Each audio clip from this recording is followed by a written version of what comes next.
Hello, greetings from the Enfold family. Since 2001, Enfold has been working in the area of prevention of and response to child sexual abuse in India. Enfold was co-founded by Dr. Sangeeta Saxena and Dr. Shoaib Saldana, two gynecologists who responded to a felt need on this issue, a time when little was being spoken about it or done about it. There are four program pillars: one working on prevention of child sexual abuse, another on support and rehabilitation for child survivors, a third, the research team, and the fourth, the Restorative Practices team, co-directed by my colleague Swagata and I. Enfold adopts a holistic, child-centered, child rights-based approach while working with children and families in a range of settings, while also advocating for reform of policies and laws relating to children. Our offering today is a story of Enfold's efforts to work in partnership with children, caregivers, civil society organizations, government, and donor agencies to co-create an ecosystem of restorative practices at various levels. Here are pictures of our wonderful team members who have been journeying with us along the years while engaging with restorative practices. Wonderful individuals who have shared their stories and insights while shaping and informing our practice over the years. Otto, an author and action researcher who co-creates pathways of transformation for individuals, institutions, and larger systems, the co-founder of Presencing Institute and senior lecturer at MIT Sloan School of Management, had founded Theory U. He asserts that the number one leadership challenge in the world of business, government, and civil society is the same. It is to enable stakeholder groups that need each other to change the system to move from me to we, that is, from ecosystem awareness to ecosystem awareness. His invitation to engage in awareness-based system change through an open mind, open heart, and open will resonates very closely with the philosophy and vision underlying restorative practices. Both Swagata and I have been trained in restorative practices by experts such as Sujata Baliga, Sonia Shah, and others, and more recently also had some initial training in Theory U. This quote from Otto eloquently summarizes the tiny ripples of change that we try to catalyze, starting first from within ourselves, to our restorative practices team, to Enfold as an organization, and also to other spaces and agencies that we partner with in our work. Otto asks, so how do we transform social fields of destruction and absencing? By replacing cognitive and social architectures of separation with architectures of connection across all sectors of society. Transforming the patterns of absencing will require us to strengthen and cultivate the capacity to connect and feel the resonance in all of our foundational relationships with each other, with our planet, and with ourselves, and then to generate creative action from that shared connection and resonance. End quote. He goes on to say, attending to these deeper fields of connection requires us to expand our normal habitual awareness, that is ecosystem awareness, to include the views of all the partners and beings in our ecosystem, that is an ecosystem awareness, end quote. He says, when you face a problem, you have a choice. You can turn away from it or you can turn towards it. That choice, that subtle inner gesture activates either the field of absencing or the field of presencing. Absencing, he says, is a freezing of the mind, heart, and will, whereas presencing is an opening of the mind, heart, and will when you're facing disruption. Our RP team is on this journey of moving towards presencing through our ongoing restorative praxis. Enfold envisions all children living in safe environments with dignity, enjoying their rights. Our engagement with restorative practices invites us to develop and nurture collaborative, mutually enriching relationships with each other, with civil society organizations, with institutions, government, corporate social responsibility initiatives, and other donors. It invites us to strengthen our individual practice while also building the capacities of others, be it individuals, families, staff, and residents of childcare institutions. In this regard, Enfold has also developed a module on restorative practices in curricula of 5 disciplines: social work, psychology, education, special education, and in nursing, and has just been partnering with the community-based civil society organization, hoping to work in partnership with them to co-create an ecosystem within an urban slum community.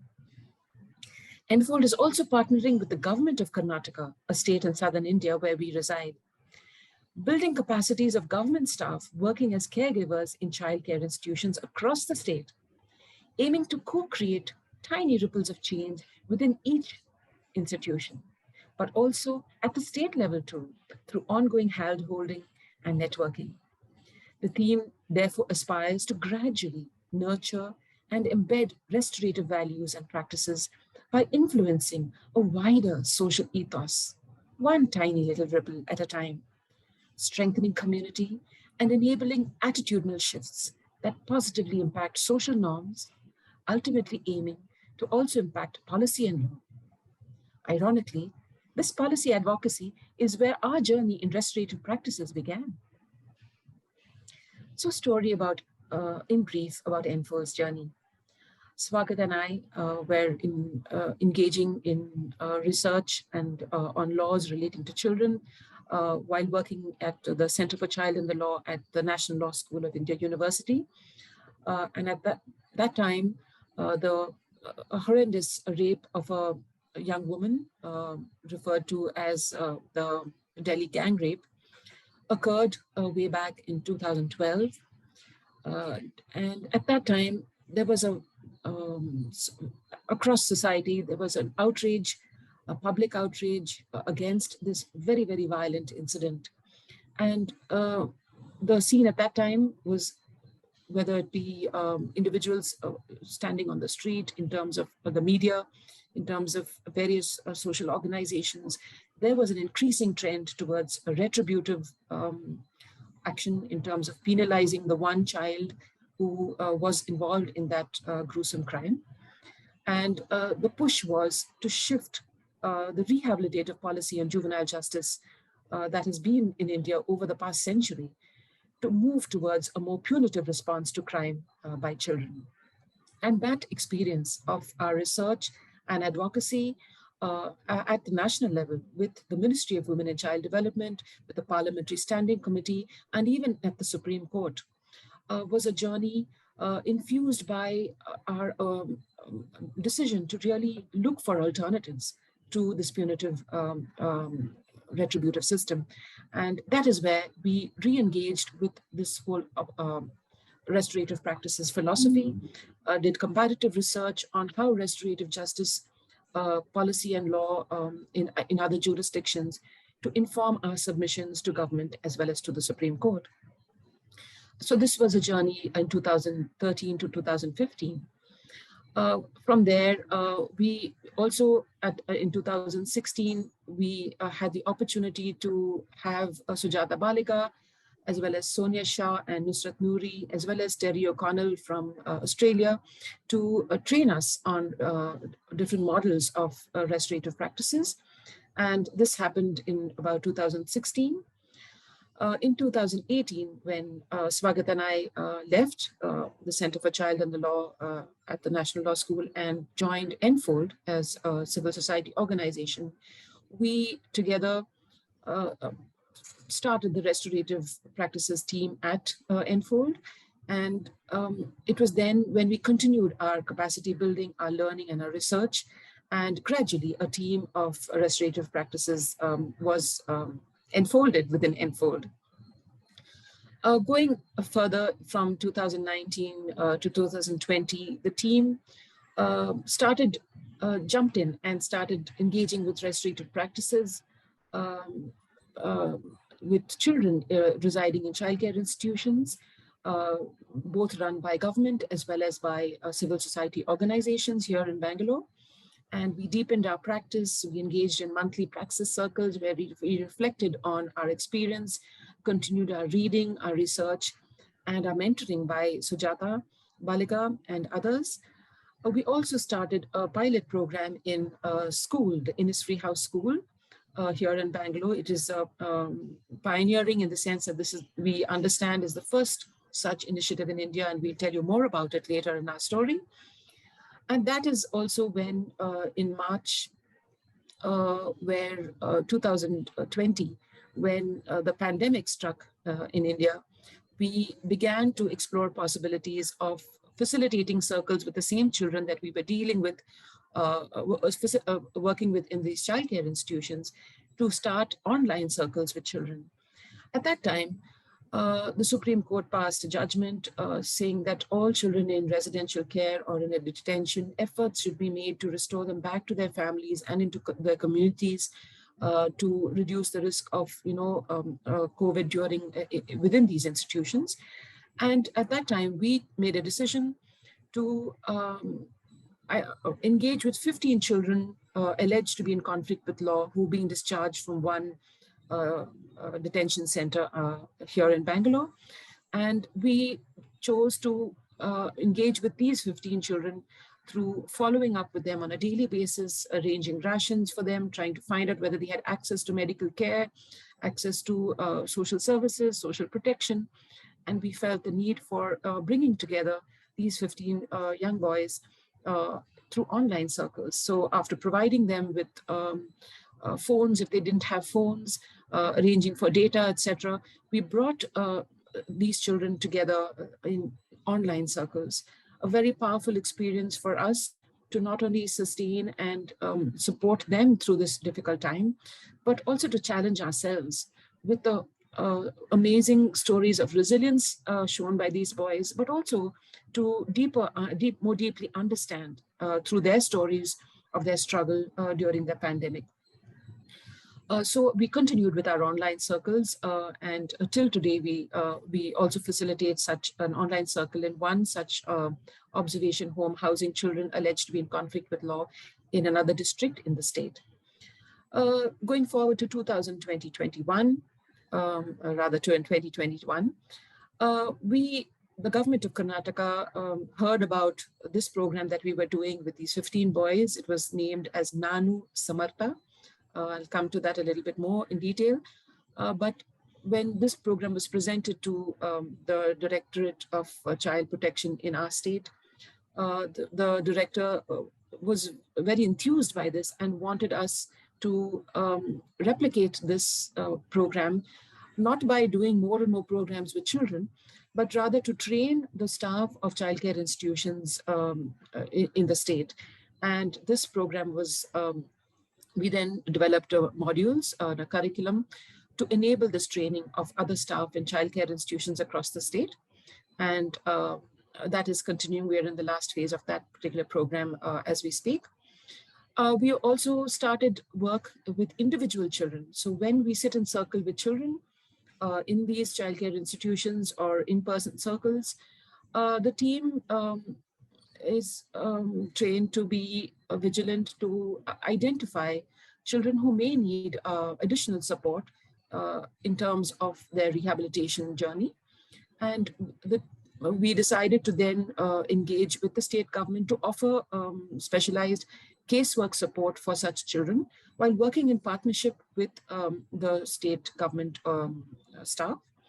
And the team has then started facilitating reintegration circles with individual children. So with smaller groups of either 1 or 2 children or individual children, this casework has also been and continues today.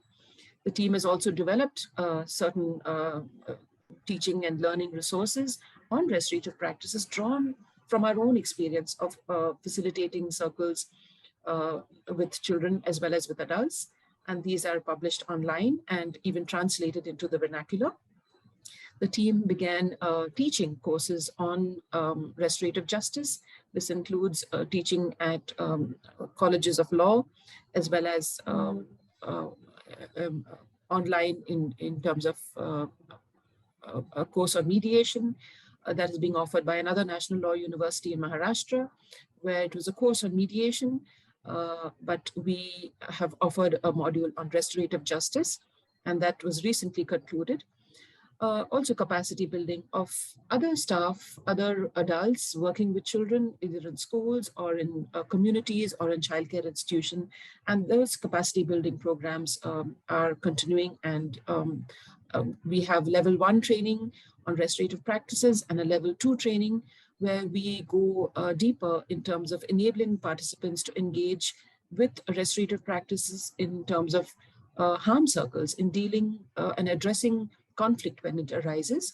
And gradually, we hope to move towards training of trainers, as we do believe that building this community of people who are able to spread the whole power of circle practice in various spaces is something that we are focusing on. So building really a community of people who can engage in restorative practice. Into 2022, our focus is now, having trained a number of people across various settings, our focus is now on how do we deepen skills, how do we deepen practice, how do we sustain, how do we replicate, how do we broaden and widen the circle of practitioners, and bringing together people who we have trained through monthly praxis circles where we can share our stories, share the challenges that we are facing in our practice. At the moment, just co-creating platforms by which we can come together on a voluntary basis to share this wisdom with each other. And as I said earlier, we are just beginning the process of exploring possibilities of working within a slum community. So in one of our trainings, we had a team of people who represented an organization that worked in a slum community. And they were so enthused by this experience that they went back to their director. And a few weeks later, we were requested to train their entire staff in restorative practices so that they can work within the community, with the children, the parents, the wider community, and to build a restorative process in which, through which they can deal with the children that is confronting the community by the community themselves. And we are so delighted to be able to, and honored to be invited to partner with them to enable and support them in this vision that they have carved out for themselves, and a real privilege and honor. We continue with our casework, and we also continue with are engaging with circles with staff of these childcare institutions as well. It's been a little bit on rocky road because of the pandemic, where the circles had to stop because of staff themselves were being so challenged due to the pressures that they had to face dealing with children who are residing in these institutions, working round the clock in phases, and at much risk to themselves as well. We've recently had an opportunity to engage with partners of One Donor Network, working with children in conflict with law in Bangalore.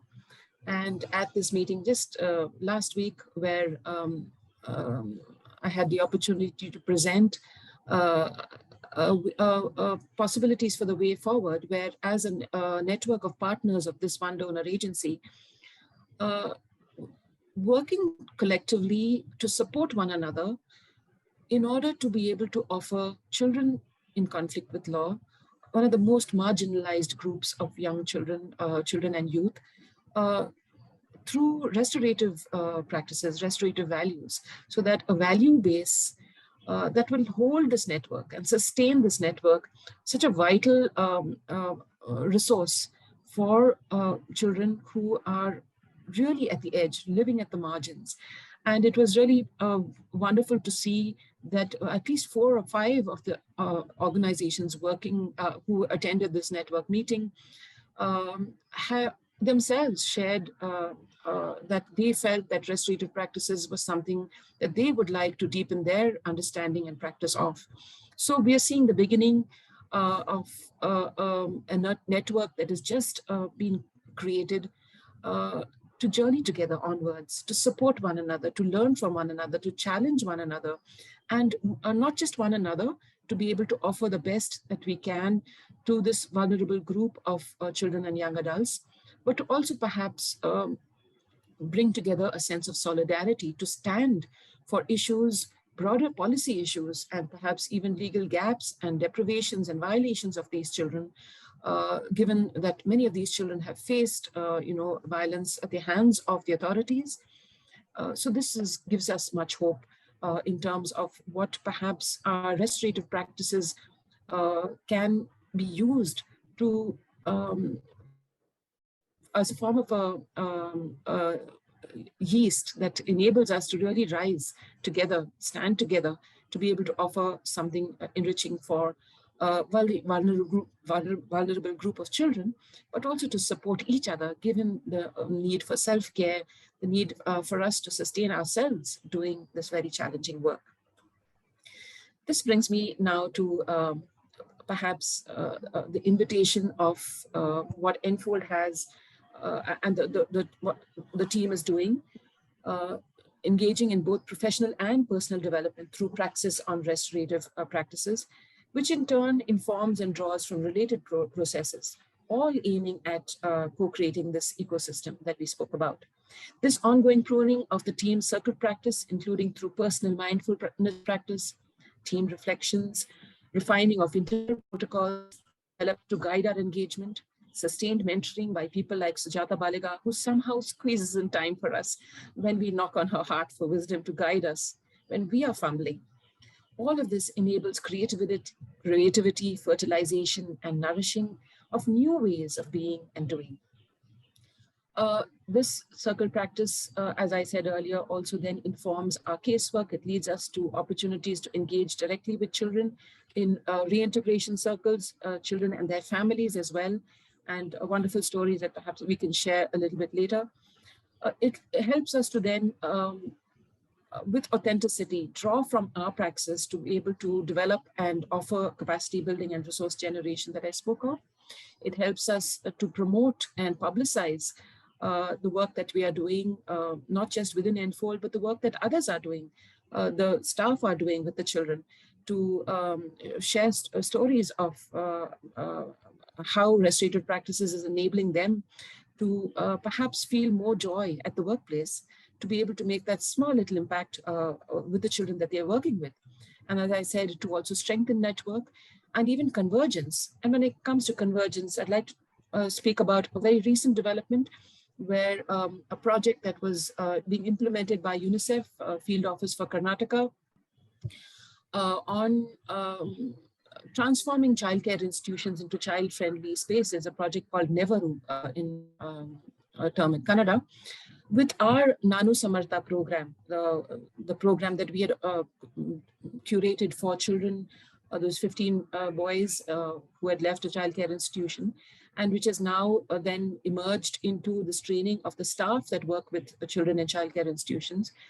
A recent conversation has resulted in a request from this UNICEF team, this project that is implementing that UNICEF project, for a training on restorative practices so that both our projects, both supported by UNICEF Karnataka, could converge with a similar vision and attaining this goal of transforming these childcare institutions, but specifically by using restorative practices. And this is a true joy, because when this convergence happens, then we are really engaging in a mutually enriching co-creative journey with the same vision in mind. We also, the Enfold team has also been engaging in teaching. And as I had mentioned, teaching at St. Joseph's College of Law here in Bangalore, as well as teaching a course with mediators and those who are interested in taking mediation to a higher level, where we offer this module on restorative justice with the Maharashtra National Law University's course on mediation, and also embedding it into curriculum in these various disciplines. All this also then enables us to speak with greater legitimacy and authority to advocate for restorative practices to be embedded in, whether it's in rules or policies of organizations, teams, but also at the level of law and policy at the state as well as the national level. So in all this, it requires us really to live and to catalyze restorative practices. It requires a daily practice, a daily reflection, a daily journey of drawing from within, to be authentic to these restorative practice values and philosophy, and to serve as an instrument of change, to catalyze restorative practices wherever we are, within our own families, our homes, our organizations, institutions, networks, etc. And in this journey, we draw from the global wisdom and restorative practices from across the ages. So there's a lot of reading that we do, trying to understand uh, the various nuances, the philosophies, the strategies of restorative practices that are being adopted and practiced from various, times immemorial, as well as from practices in other jurisdictions, even legal research to look at how restorative justice has been embedded into law and policies in other jurisdictions. So this global wisdom is what nourishes us. This light that we draw really throws light on how we in India, what is the legal regime in India? What are the practices within India? So it helps us to reflect on, like for instance, the Panchayati Raj system in India already exists, a system wherein the people sit in community and make decisions in community.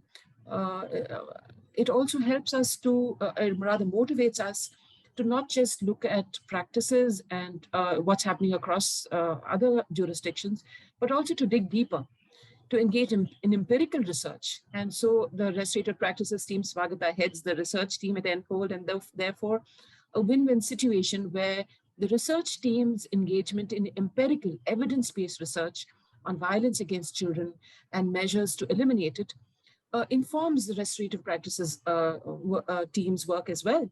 And this digging deeper to till the soil, to see what is really happening, what is the field, what is happening in the field, to sense and to also not just sense, but to actually engage in research, to understand what is happening in this ecosystem that is preventing us from really being our best selves, or offering children the opportunity to claim their rights to live life of dignity, enjoying all their rights.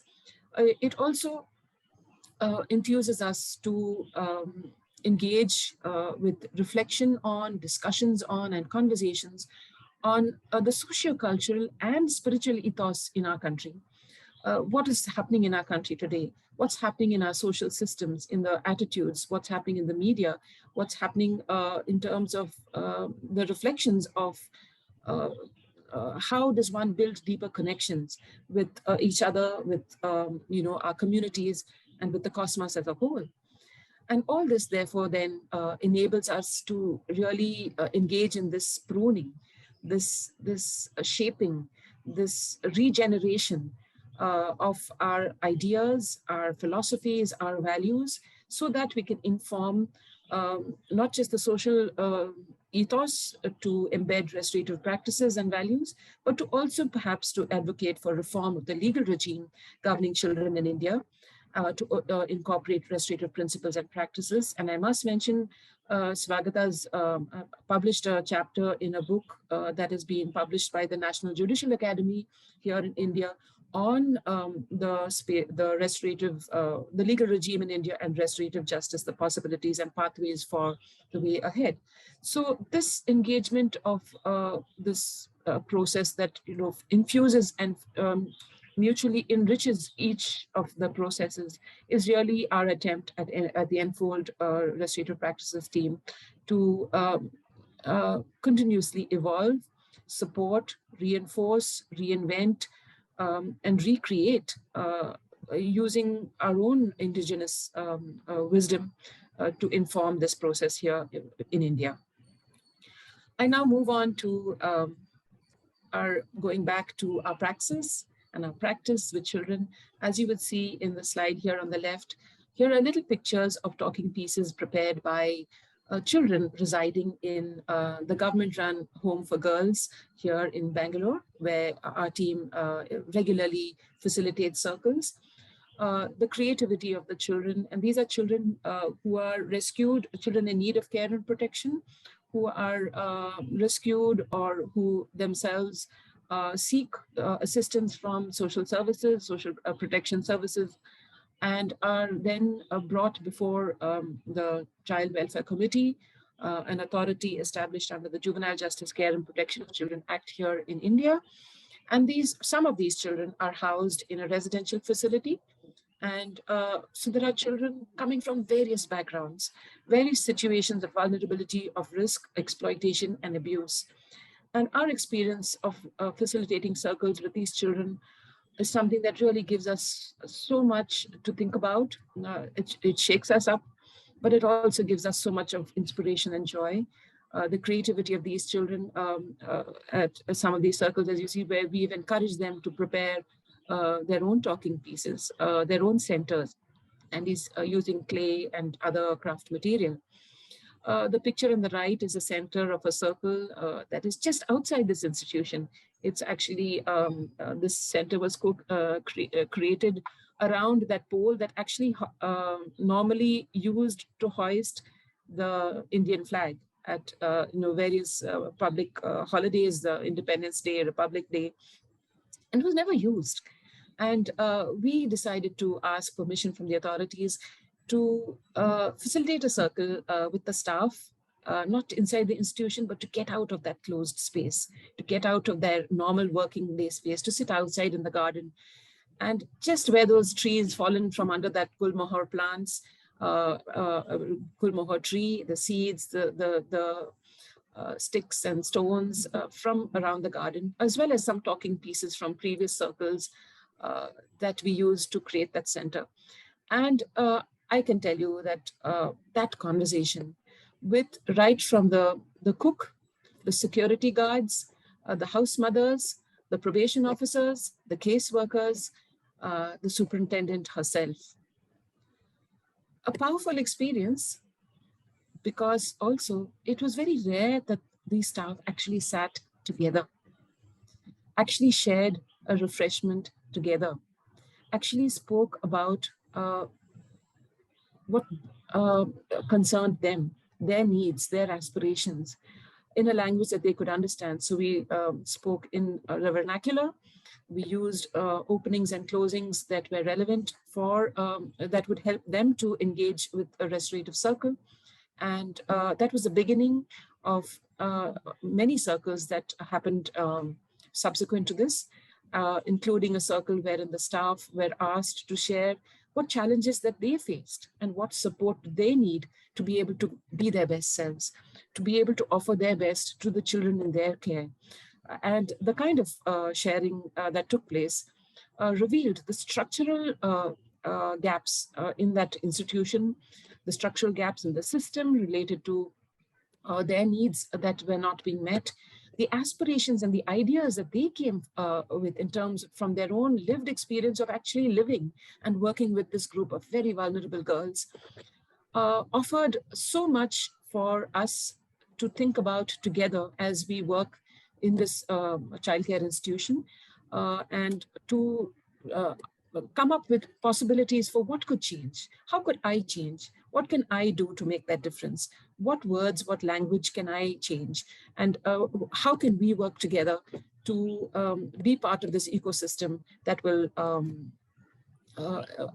move towards a restorative culture, a child-friendly culture, a transformation within not just the institution, but within ourselves as individuals and as teams.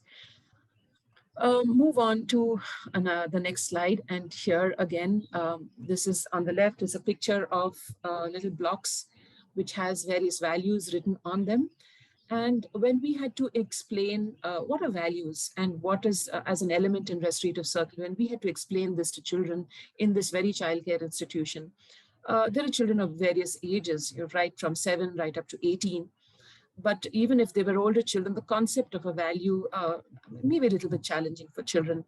So we came up with the idea of the building blocks, and recognizing that many of these children come from rural communities or even communities in urban communities where their parents or their relatives are engaged in construction work. Use the concept of bricks that are need to be not just solid bricks in themselves, but when the bricks are laid together, they need to be laid in a manner that they hold that foundation for a secure structure that will be built on top of it. And we demonstrated this by using these, making these paper bricks and putting values on them. And like a Jenga game, showed them that if one of the values had to fall or break or were cracked, then the restorative circle space itself becomes an unsafe space.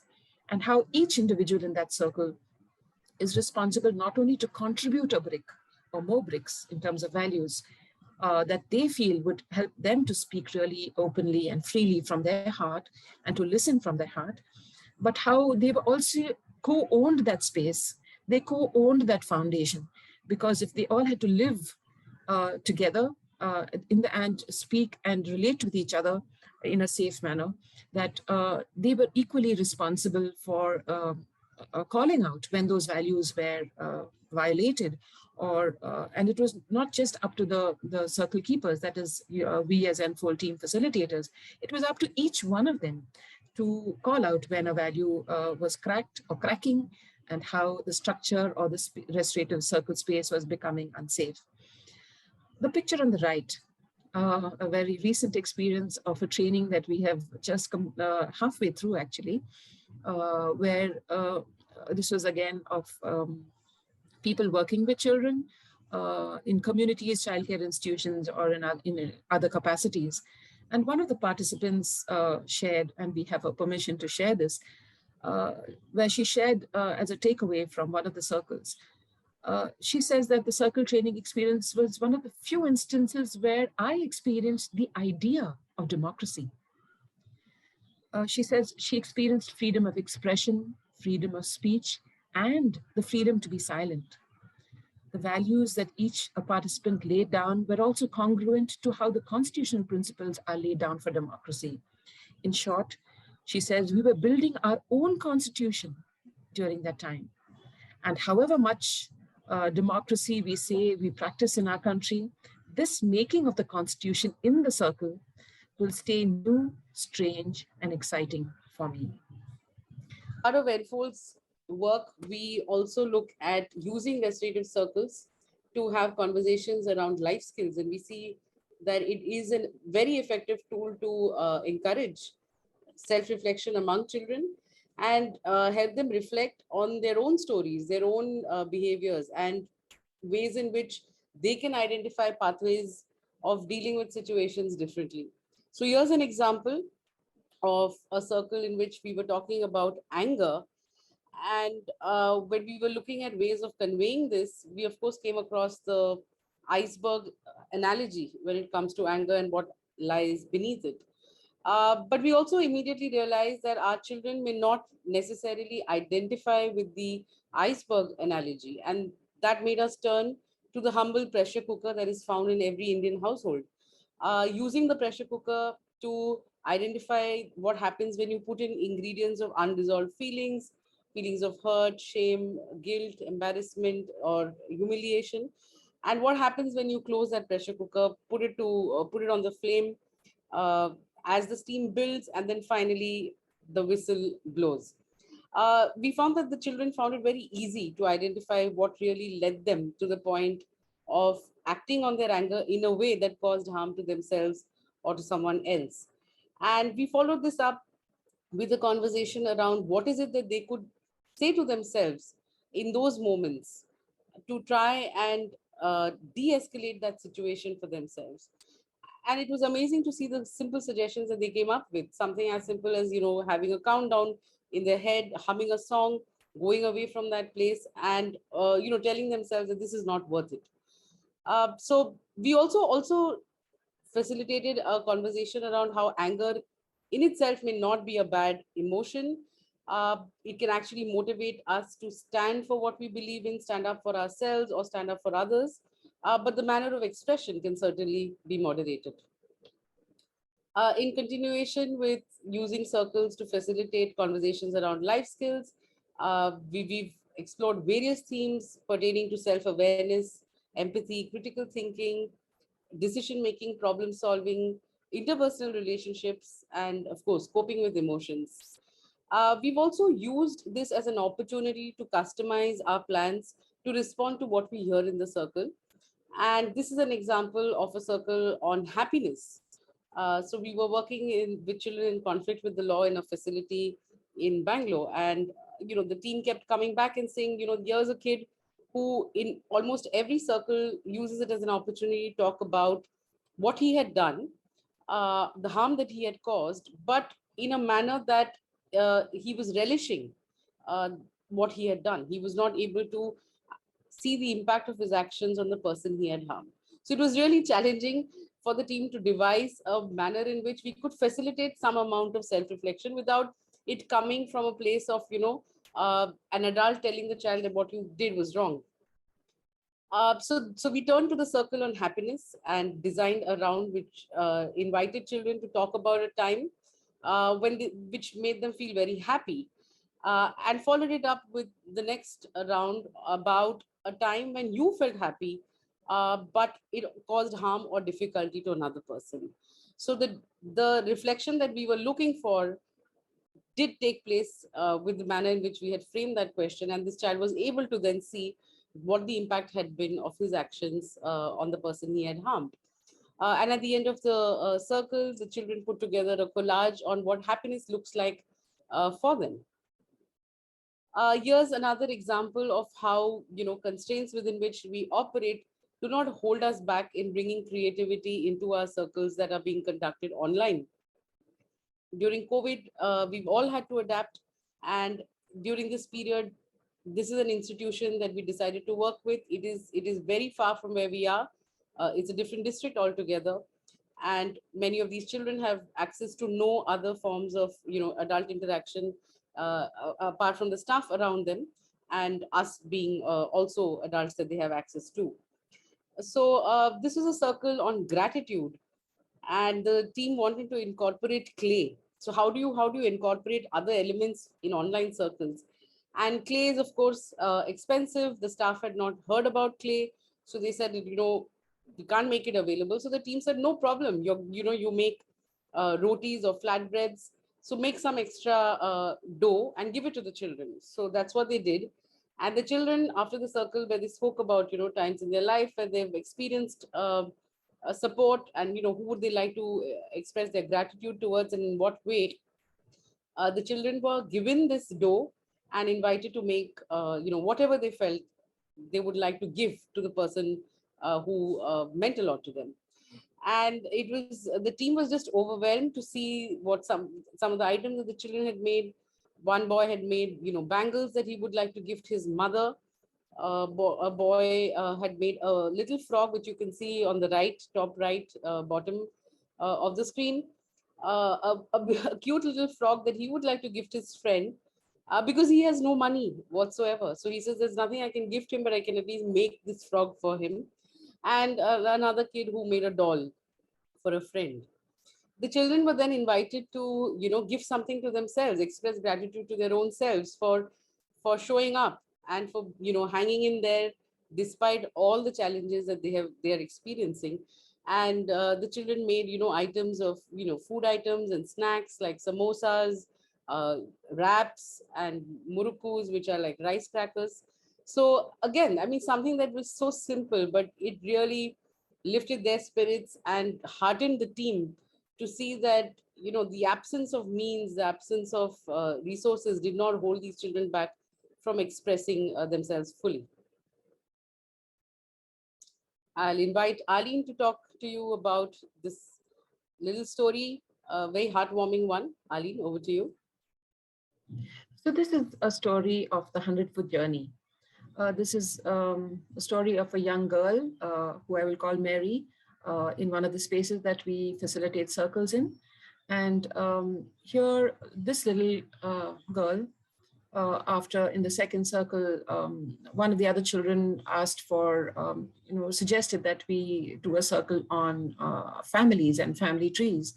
And responding to that request, we encouraged the children to draw their family tree and whatever. And here you have Mary drawing this actual tree and of her family and her home.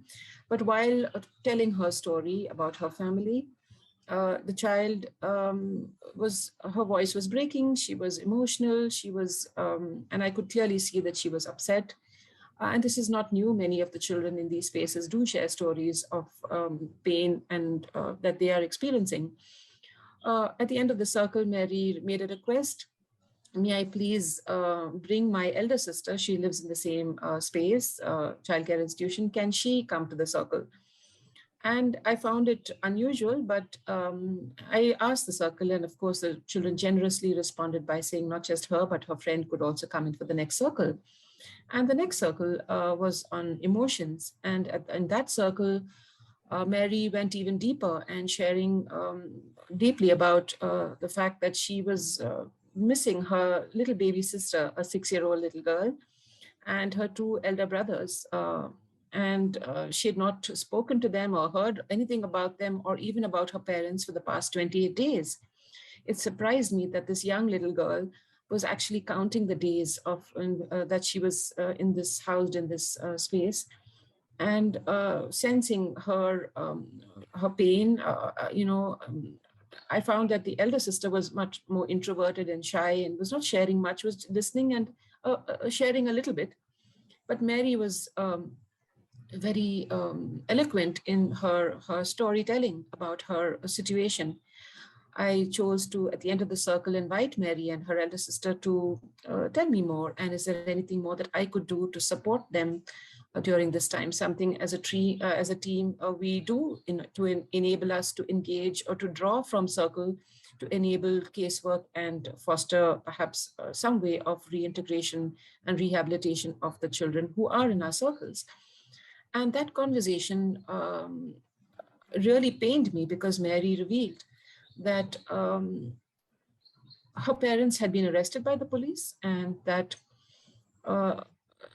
on that day, the police came and all the 5 siblings were, she used the word also that they, in Kannada, the local language, that the children were also in a way arrested and brought before the Child Welfare Committee. And at the end of it, these 2 sisters were housed in this childcare institution, and she had no news of what had happened with her parents or what was happening with her siblings.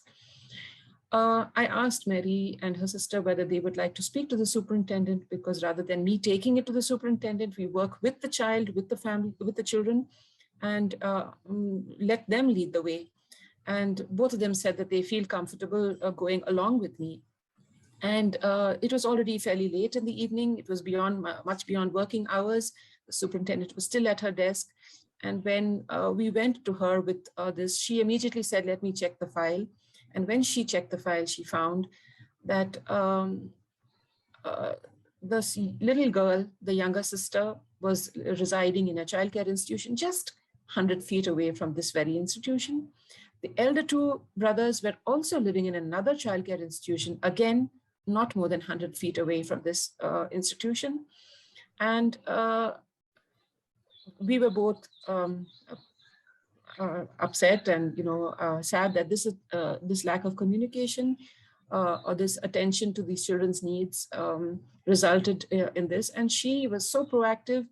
She took permission from the child welfare committees who conduct these inquiries and pass these legally binding orders for these children, called the superintendents of both these other 2 institutions, and within 15 minutes, because of Mary's advocacy, because of her feeling safe in circle, because of her trusting the circle, trusting us as keepers with their stories, was enabled to advocate for the siblings to be brought within 15 minutes. And both the superintendent and I were witness to these 5 siblings sitting on this sofa in that institution, crying and hugging each other.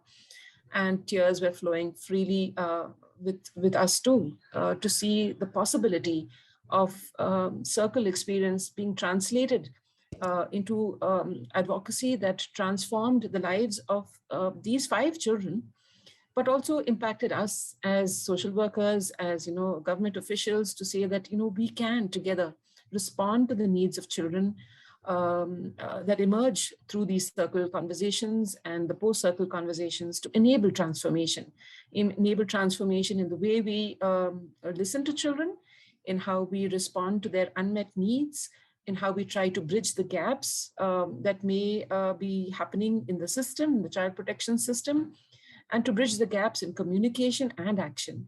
And full credit to this little 8-year-old girl who enabled this to be translated into action. A powerful story that enthuses our team to continuously be responsive, to listen with an open heart, with an open mind, and an open will to act on the issues that come up in the circle and partner with the children to enable that transformation. I'll take over from Arlene and share another story that just signifies what happens when you're hearing with an open heart.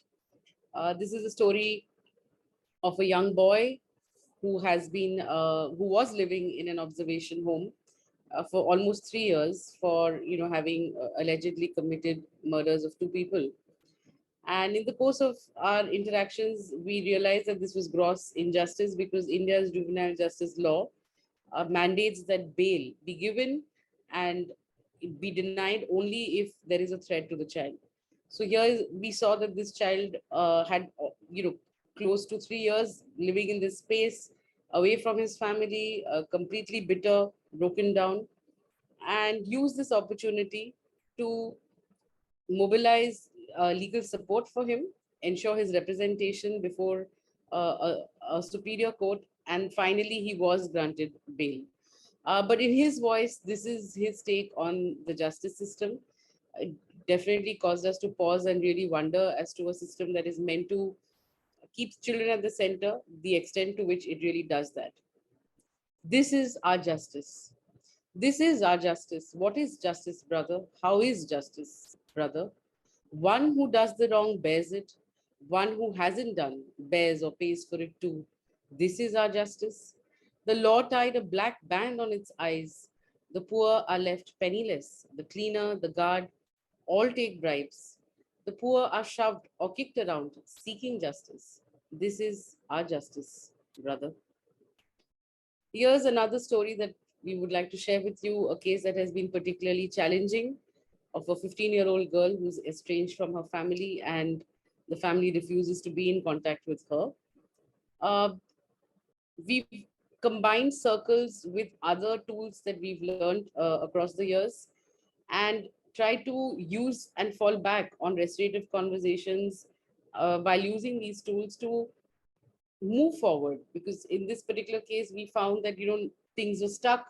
The girl was also pretty adamant about where she stood at, and so was her family. So nothing was really shifting there. This is a technique that I was taught by Manish Srivastav, a leadership coach, and I adapted it for use with this young girl, where through a 3D sculpting activity, we encouraged her to locate herself in her life. Where is she? Who is around her? What is causing her frustration? Where is she losing her energy? What does she want to do, and where does she want to get at? And what are some of the opportunities for transformation that are available? So the image on the left, you can see that she identifies herself as this little Lego figure with plenty of obstacles blocking her view. The red signifies the complex and messy state of affairs that have resulted in distance between herself and her family members. Her family members are all together on the other side, on the top right, as a unit, but she's far away from them. And on the right are buckets of opportunities that she sees for herself in terms of education, employment, and becoming independent. After she prepared this sculpture, we encouraged her to see it from different dimensions, different perspectives, and then identify 3 things that she would like to change in order to move forward. So the second image, we see that she has now jumped over the obstacles. She's closer to her family, and the knotty entanglements that were there are no longer present. So she identified for herself the things that she would like to change are: first, remove the blocks that she has created for her own self. Second would be to deal with her anger and look at ways of controlling it, because that was one of the reasons why things really escalated and changed for the worse, and focus on her education. So although the case continues to be challenging, following this particular exercise and multiple restorative conversations, she was able to write heartfelt messages for all members of her family. And that eventually led to a shift. And today she is in contact with her sister and her grandmother. Uh, Her contact with her mother continues to be strained, and that is something that we are still working on. But at least there's some semblance of hope in terms of, the thawing of the relationship between her and her sibling and her grandmother. Our journey in childcare institutions has not been without its share of challenges. And we thought we'll share with you quickly some of the challenges that have come our way.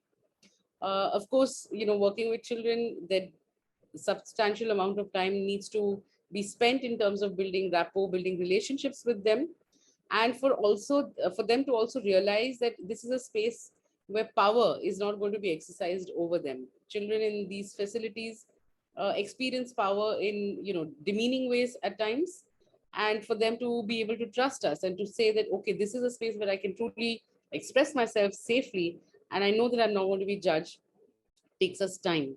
What is also challenging is these spaces are fairly transitional.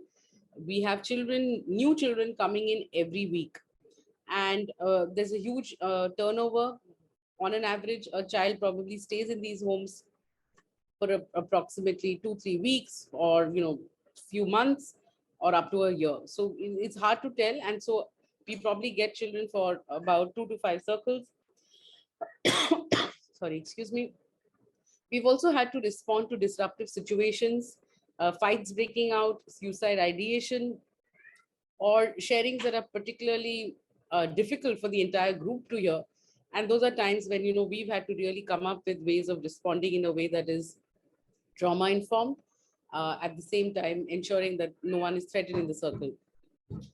There are also institutional rules that we have to abide by, and sometimes that affects the duration of our circle. We have to bear in mind that there's probably another organization that's going to work with the children, so we have to time our circles in a way that they start and end in an organized fashion.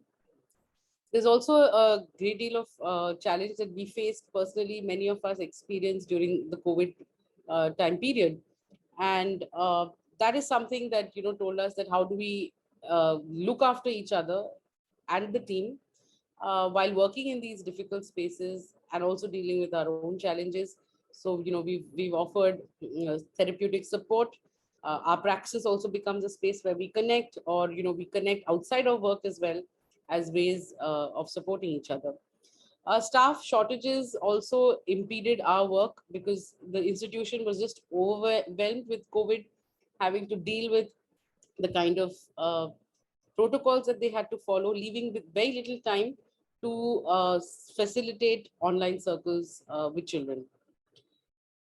Some of the solutions that we've come up with when we've encountered, especially when it comes to rapport building, has been to encourage children to share in pairs before they share with the larger group. And this works very well, especially because when trust is low, they are not sure whether they're comfortable talking about their stories in front of everyone. So this really helps them open up. The other thing that we've also done is give them a relatable story. Sometimes they're very uncomfortable talking about deep personal stories.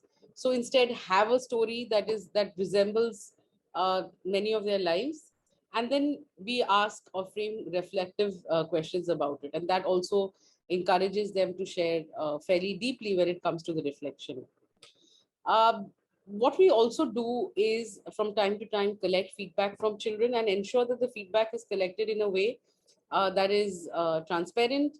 It's not by the team that is conducting circles, but other external team members not known to the children go into these spaces to collect feedback, just to ensure that we are able to do it in an authentic way and an unbiased manner. So these are some of the voices of the children that we would like to share with you. With children saying, in the circle, I can show my feelings that I have from so many days. The course they're referring to is the Nanu Samartha course that Arlene spoke about earlier. It was a pandemic special program of online circles and life skills combined. The course has given me a different perspective on life, and I'm able to understand myself and control my emotions. My family has commented on the positive change in my behavior, and they appreciated this change. I learned about how to make decisions properly, about how to communicate, and how to manage anger. The best thing about Nanu Samartha was that I learned how to think independently. I learned how I can live, how I can face problems. The circle helps me to speak freely and I don't get scared. I shared one of my problems in the circle and everyone gave me suggestions. That day, I felt so thankful to be part of this circle. They helped me solve my problem. We are treated like equals. No one is big or small. Everyone has a place to speak. I realized how it feels when one hurts others and that one should not hurt others. Earlier, all my feelings were troubling me inside, and I used to feel like I was going mad. In the circles, we were able to express our feelings and release our internal feelings. I felt very peaceful. I felt settled. With this, I will hand over back to Arlene to take you through our journey of embedding and sustaining a restorative culture in childcare institutions in Karnataka.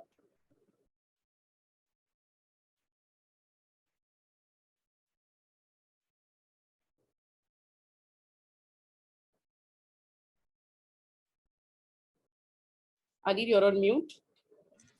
Thank you, Swagata. Very briefly, capturing our endeavor to embed and sustain a restorative culture in childcare institutions, we began with building, of course, our internal practice and training and self-reflection, etc. But that went on to a process of planning for curriculum, developing curriculum, and conducting capacity building for staff of these childcare institutions on restorative circles, designed as experiential processes with embedded modules wherein they practice circle with us observing and handholding them. This moves on to planning for circles with designed to promote self-awareness, to reflection on our own biases and how our behaviors, as well as the behaviors of children related to unmet needs and the impact that it has on each other. We move on to actually facilitating these restorative circles and training the staff to facilitate these circles themselves, as I said, with the government of Karnataka actively asking us to do this at the entire state, but not just with the government staff. We're doing this with other non-governmental organization staff as well, and others who work with children. This also in terms of our program directly with the circles that we do with children themselves and enhancing the capacities of children, the life skill education that we facilitate and foster through circle processes on various life skills, and gradually working with both the children and the staff in these spaces to develop a relationship of trust, to co-create our aspirations and what do we feel, what will make me happy, what will make us happy at work, what will make us happy living in this space, working in this space.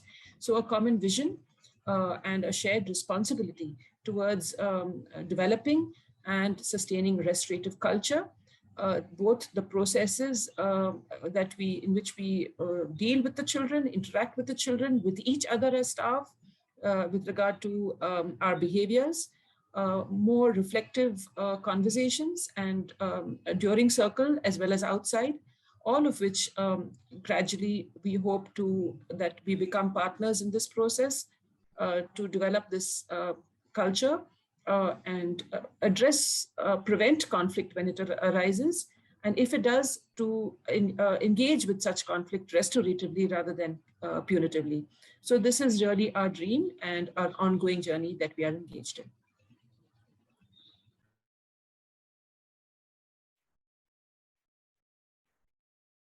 These are glimpses of training experiences with staff of childcare institution.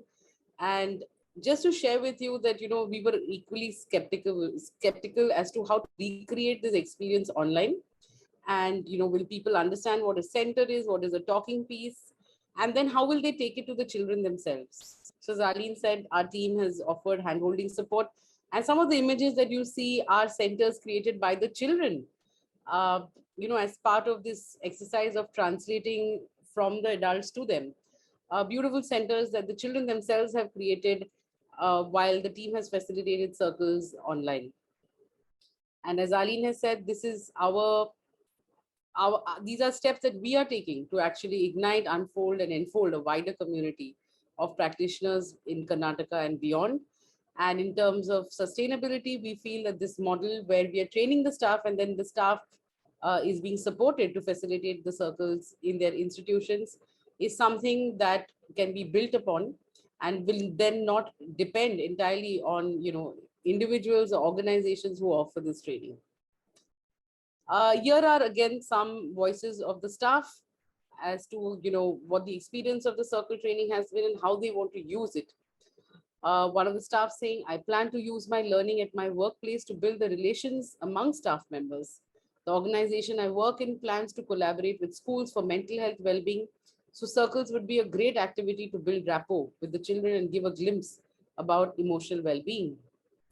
I think in our personal and professional life, we have to use this. When small misunderstanding which takes place in our relationship with our partner, parents, in-laws, even friends, anyone, while using this circle, we will be more proactive in our behavior and attitude and spending quality time with each other. Through this learning, I will try to develop my rapport with children and help in a better way. Also, I will use it to respond with children in a more sensitive manner. I will use my learnings to plan a circle and conduct circles in our institution and try to understand children and their problems better. I'll use circles as open space to speak with children. Also planning to speak one particular topic for each circle, and later on will introduce the concept of talking peace to the children. I will use this learning and plan for family group circles and colleague group circles and would like to discuss in these circles about any matters. So what we've also heard back from the staff of these institutions is that children have completely embraced the idea of circles and have really expressed gratitude for being given this space to talk about their feelings and their emotions and their thoughts. Another interesting insight was where a staff who had shared with us during one of the trainings that she was finding it very challenging to deal with the children. When she went back and used some of the restorative questions and values, the children responded to her very differently. And her insight was that the children had not changed, but the manner in which she related to them definitely had. Again, this is something that has not been without its share of challenges of facilitating trainings online. We've had to contend with very unstable internet connections in different parts, devices running out of charge, or staff being on the field while attending these trainings, or having to attend court hearings or appear before various forums while having 1 year plug in. Also the lack of privacy and quiet, because they are working out of spaces that do not afford them this kind of privacy. And also attendance issues that we had with some staff being very stretched and not being able to sustain through the program. But despite that, we've had successes as we've shared with you, and the program is something that has been heavily appreciated by the government, and we hope to continue and build upon it in future. I'll now quickly take you through the pilot that we did in a school and share with you the various steps that were taken to work with a set of teachers in this school in Bangalore to try and introduce circle processes. So it started with building capacities of 15 teachers and counselors, followed with close handholding of them as they were facilitating circles for children from classes 1 to 10. And thereafter, we realized that children in the lower sections need additional support. So immediately brought in assistant teachers for the younger age group and gave them an exposure to what circles are all about. Thereafter, we also had, few months down the line, a reflection circle to see what's going well, what's not going well, what can you learn from each other. And again, our role was really to create a space for the teachers to share their experiences with each other and learn from each other. So although we offered them some tips, most of them just learned from the experiences of their colleagues and incorporated techniques to ensure that their circles go smoothly. We also devised a feedback form which we wanted children to fill after every circle, just to get a sense of, what's going well, what could be better, and decided to document the experiences of the teachers, because this was the first ever attempt of doing something like this in a school. We wanted to understand what the teachers' perspectives on circles were, and again came away blown by their rich understanding of circles, how circles had impacted them personally, and how they felt that, earlier some of the teachers felt that they knew their children very well, but the circle was revealing, and the circle told them about dimensions of their children's lives that they were completely unaware of. And many of them also spoke about how the children looked at them in new light, because they realized that, oh my, like, my teacher has also had an experience similar to mine. I have lost a parent, and so has my teacher. So, even these deep realizations help the teachers and the students come together in a way that they had not experienced earlier. Following this, we undertook detailed analysis of feedback. We got feedback from 450 children from grades 3 to 9, and I will share with you what the findings were of that feedback. We also decided to hear directly from children. So, we randomized the selection of children and brought them together for a focus group discussion. There were 96 children who participated in different groups. And again, a very, very insightful experience of hearing the children speak animatedly about what the circle meant to them. And we'll share glimpses of that with you. We have also realized that there is a great deal of importance in documenting what we are doing, so that it can serve as a learning for ourselves, as well as those who are willing to adapt or who want to explore restorative processes within India. So we have prepared a report based on this pilot, and it is available on our website. Following this experience, the school was absolutely energized and wanted us to train all their staff, from their, from the person at their front gate, the security person, to the trustees of the school. Unfortunately, COVID has put a pause on those plans, but we do hope that in the future we are able to pick it up again and take those steps towards a whole school approach of embedding restorative practices in that particular school. So just to give you a glimpse of the feedback, 87% of the children felt that the circle was a good way of learning life skills. They agreed that they learned something new. That was about 81%. 76% agreed that the circle improved their understanding of whatever theme that was being discussed. 65% felt more confident than before to deal with situations where life skills could be used. 69% felt safe sharing in the circle over a period of time. 77% felt heard and respected during the circles. 67% agreed that the circle helped them understand and deal with their emotions better than before. 79% agreed that the school should continue with circles. And 48% felt that the time was just not enough. They just wanted more of circles and not less. In terms of the feedback that we got from the children, they said, I feel happy when I share my feelings with my friends. I don't feel happy when I don't share my feelings and I keep it inside myself. A child in grade 3. A child in grade 4 shared this. It is like a box with a room freshener. When you open the box, the fragrance spreads everywhere. The circle is like that. It has opened my mind to so many things. We used to share only with our best friends. Circle is a time where everyone becomes your best friends because you can share. A child from grade 5, child from grade 6. It teaches you how to trust others. In the beginning of the year, I was an introvert and not sharing, keeping a lot of stuff for myself. But now I have learned how to trust. It has made me understand that I'm not the only one facing problems. A child from grade 7. It makes you self-aware. One can talk about emotions, share one's emotions, and also learn how to manage them. Child from grade 8. When we started, it gave me a different perspective for the same incident, promoted reflection, and offered a different point of view. Grade 9. So as we see, the feedback really exemplifies how the circles have been effective in enabling children to identify their own strengths, identify different ways of looking at problems, and also equipping them with tools and tips of dealing with situations getting new insights all from their own peers. We also asked them what changes they observed in themselves as a result of the circles. And again, this was so beautiful, with the children saying, different, sharing with us different insights. I used to feel I'm not special. After everyone spoke in the circle, I felt that each person is special. I used to be selfish before. I have started sharing now, a child from grade 4. It changed my attitude and ideas about certain topics. I have become more mature and accepting towards others' opinions, likes and dislikes. Child from grade 8.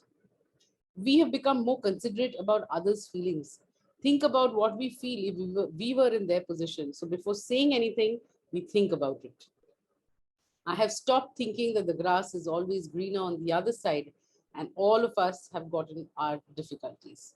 So for us, really, it has been, we've been witness to this amazing transformation within this school space, and really seeing what empathy means to each of these children just by the virtue of being able to share space, sit in community, and talk about their feelings and stories.